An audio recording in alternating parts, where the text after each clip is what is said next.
सर्वप्रथम सुप्रभात। आजचे कार्यक्रमाचे मुख्य अतिथी अजून मुख्य अध्यापक सर, वंदनीय गुरुजन आणि माझा विद्यार्थी मित्रांनो, माझे नाव निष्ठा बाळगी आणि माझे नाव दिशा क्षीरसागर आणि आम्ही 7व्या वर्गात शिकतो। जसे आपल्या सर्वांना माहीत आहे की प्रजासत्ताक दिन भारताचा ओळखला जाणेला अगदी खूप खास प्रसंग आहे।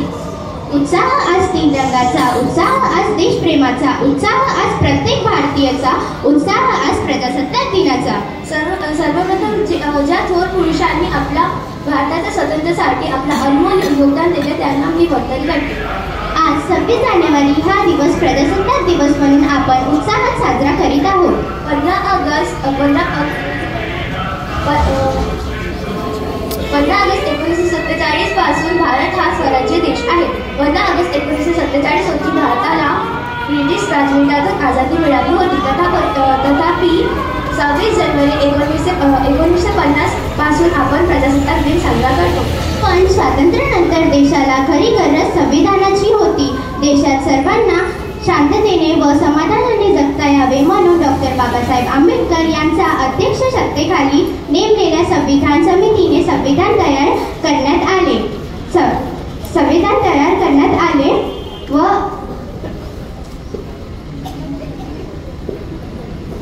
भारताचे संविधान हे आपल्या देशात जगातील सर्वात मोठे संविधान ठरवण्यात आले। महात्मा गांधी, भगतसिंग, लाला लाजपत राय, चंद्रशेखर आझाद, अजून लाल बहादूर शास्त्री इत्यादी महान नेत्यांनी आणि स्वातंत्र्यवीरांनी असे काही नावे जगातील खूप काही घडून गेले आहेत।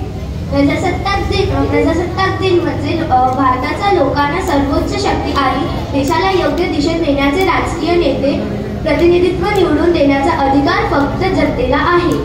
तिरंग्याचे रंग खूप काही सांगून जातात। तिरंग्याचे 3 रंग खूप काही सांगून जातात। भारत देशाची खरी ओळख अस्मितेत जळजळून जातात। धन्यवाद। जय हिंद, जय भारत।